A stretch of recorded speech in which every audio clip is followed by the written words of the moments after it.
Horsea has always been one of those Pokemon that was at the back of my mind. I never really used one in a playthrough, and I think that may be because it looks so sweet and innocent, and it isn't available until the later half of the Generation 1 games. So just how good is Horsea anyway? It actually has pretty decent stats, but is it good enough to become the Kantonian champion all by itself? My name is Tringe, and we're gonna find out. Chances are that you've seen one of these videos before, so we'll breeze through the rules. No Pokemon can be used in battle except for a single Horsea. No items can be used in battle, and glitches or cheats are not allowed. Using a randomizer tool, I swapped out Squirtle for Horsea so that we can select him as a starter. We name our adorable little Horsea Bubbles and begin our first battle with our rival. I intentionally swapped Squirtle for Horsea so that our rival would pick Bulbasaur and give us a disadvantage. At level 5, Horsea only knows the move Bubble, which has an attack power of 40. This is the same attack power as Tackle and Scratch, so we're not really getting any advantages. We go back and forth with Bulbasaur while he mainly uses Growl. It's almost as if the game wants to hand us the victory. He eventually gets the best of us, and we lose the first battle of the game. Not off to a great start, but let's see if we can turn things around. After we run an errand for the professor and grab the Pokedex, we begin a bit of grinding to get Bubbles ready for his next battle. Once he reaches level 9, we challenge our rival again west of Viridian City. I tried this battle a handful of times, but his level 9 Pidgey destroys our accuracy with Sand Attack. Even if we manage to make it to Bulbasaur, we aren't able to hit him. We try again at level 11, but Bulbasaur's Leech Seed proves to be too much for us. We come back at level 13, and after a little time and a little patience, we finally win. This is mostly thanks to Bulbasaur using Leech Seed repeatedly, even when it was already in effect. We breeze right through Viridian Forest and head straight to the Pewter City Gym to challenge Brock for a Boulder Badge. As you can expect, this gym is no challenge considering that our only Pokemon is a Water type. We take down both Geodude and Onix with a single bubble. Our Horsea reaches level 15 and we press on through Mount Moon. Once we arrive to Cerulean City, we head to the second gym. Bubbles has reached level 21 and now knows the move Smokescreen. We may not be able to overpower Missy's Pokemon, but we can out-strategize them. We use Smokescreen to tank our Pokemon's accuracy and slowly chip away at them with Bubble. We actually run out of power points during our battle with Starmie and have to struggle our way to victory with only 2 health points to spare. Before we can proceed any further, we have to battle our rival again. The Smokescreen strategy works so well for us against Misty that I implement it for this battle as well. He's picked up an Abra, but he only knows the move Teleport, so we actually defeat him on our first try. Now that we have the SS Sand tickets from Bill, we head towards Vermilion City. As if we didn't get enough of them a minute ago, we have to battle our rival again on the SS Sand. I tried several times to beat him, but I could only barely make it to his last Pokemon. This is when I remembered that Misty gave us a little parting gift along with her Cascade badge. I teach Bubbles the move Bubble Beam and challenge our rival again. He still manages to get the best of us a couple of times, but finally we get just the right RNG and win by a hair. The chances of us defeating Lieutenant Surge at our current level is pretty low, so we decide to skip him for now and head to Rock Tunnel. While in Rock Tunnel, Bubbles hits level 32, which means we have to be careful so that we don't accidentally let him evolve for the rest of the game.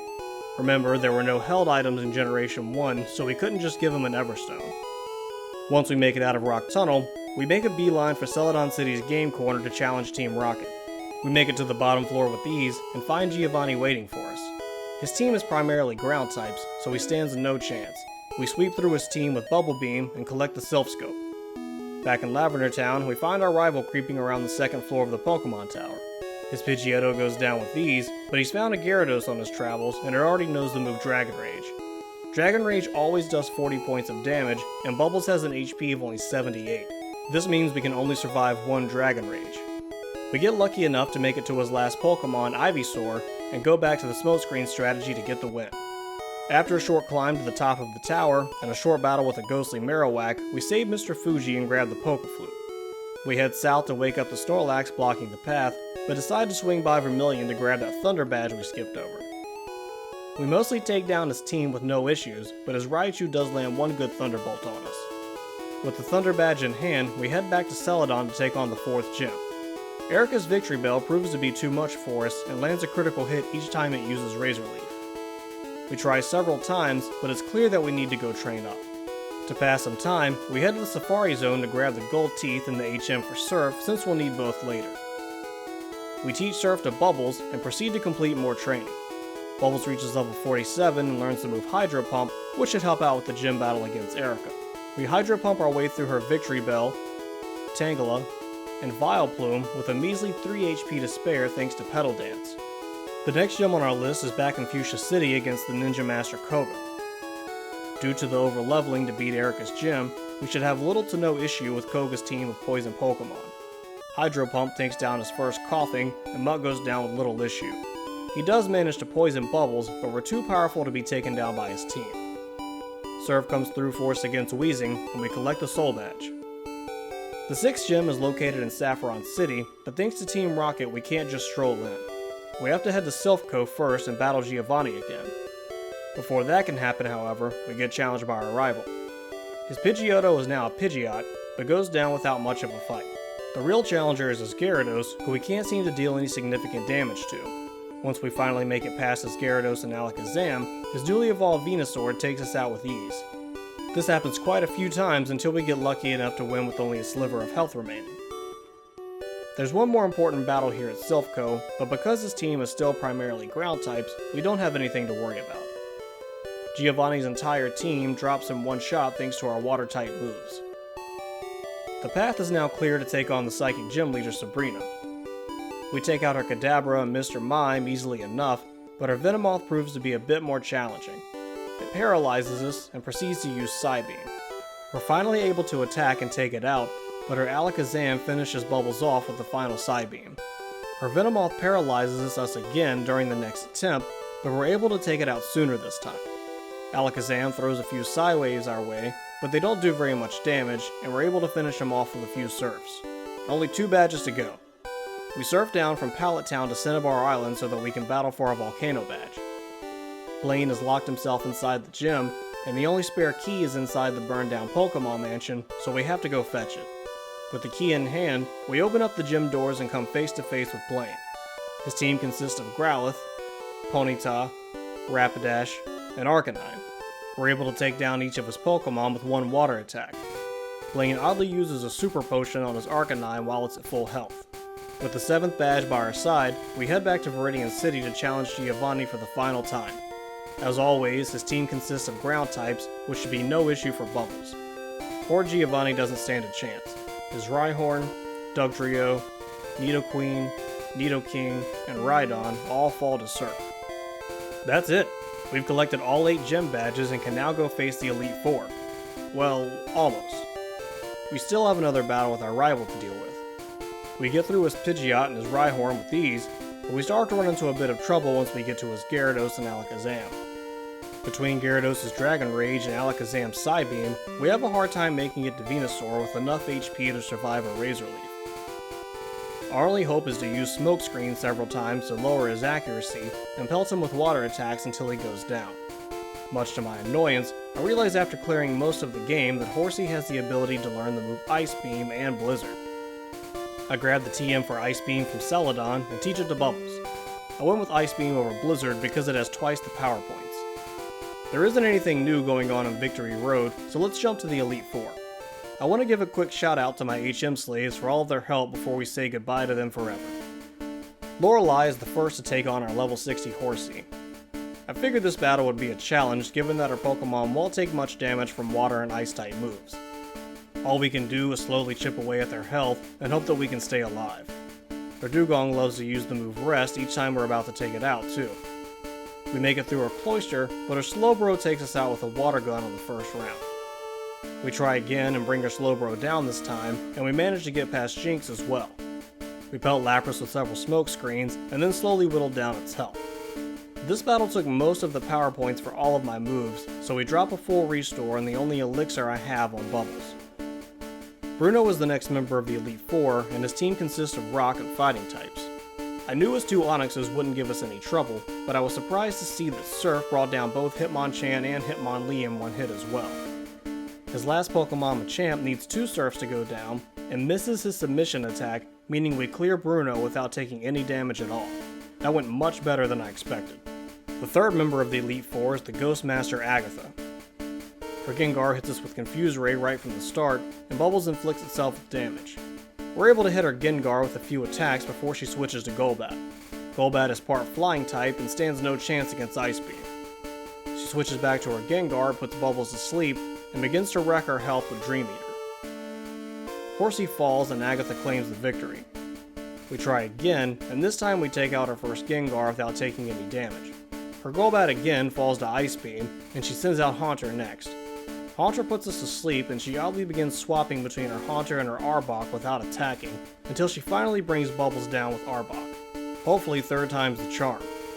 We get extremely lucky this time, and make it all the way to our final Pokemon with just over half of our health remaining. Gengar hits us with Confuse Ray, and we begin to use our smokescreen strategy in hopes that it won't be able to land an attack. Bubbles takes confusion damage once, and we begin to throw attacks at Gengar. Gengar keeps trying to use Dream Eater even though we're not asleep, so we bring it down with a couple of Hydro Pumps and Surfs. Lance, the Dragon Master, is the final member of the Elite Four. Unfortunately for us, our power points are running on fumes, and his first Pokemon is a Gyarados. We use a couple of smoke screens to try and avoid being hit, but we end up taking a Dragon Rage anyway. Lance drops a Hyper Potion once we finally get close to taking Gyarados down. We do finally get past Gyarados, and Lance sends out his Dragonair next. One Ice Beam isn't enough to do the job, and we get hit with another Dragon Rage. I don't have any more power points for Surf or Hydro Pump, so I have no choice but to use my last Ice Beam. His Dragonair falls, but he sends out another, and all I can do is use Smokescreen until he finishes me off. There's no way I'm going to be able to take Lance down unless I go find some Ethers or Elixirs to restore power points before the battle. Ethers and Elixirs are not available for purchase in Generation 1, so we have to do some backtracking through the game to find some.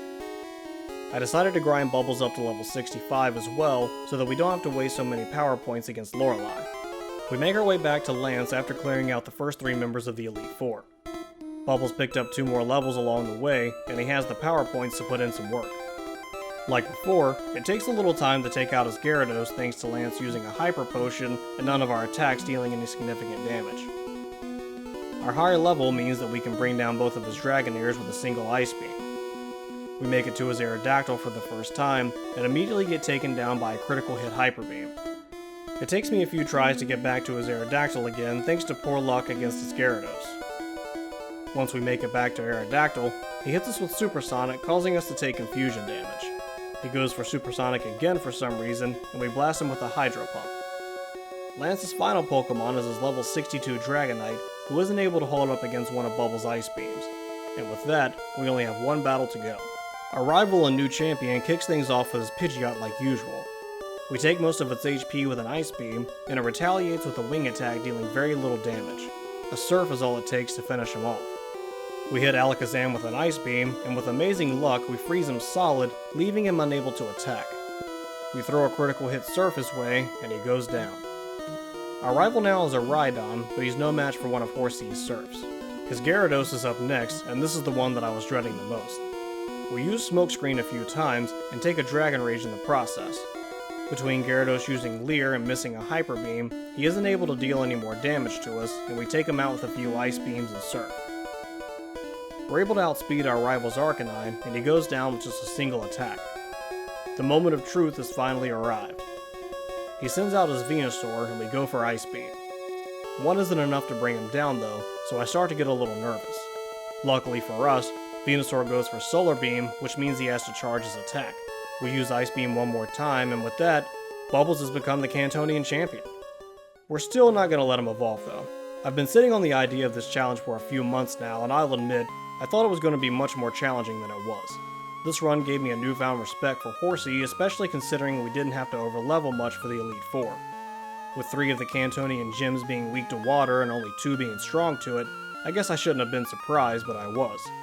Be sure to hit that like button down below, and drop a comment letting me know what kind of Pokemon challenge you want to see next. Subscribing to the channel is a great way to be sure you don't miss out on any future videos, and you can follow me on Twitter as well. Thanks so much for watching. My name is Trench, and I'll see you on the next adventure.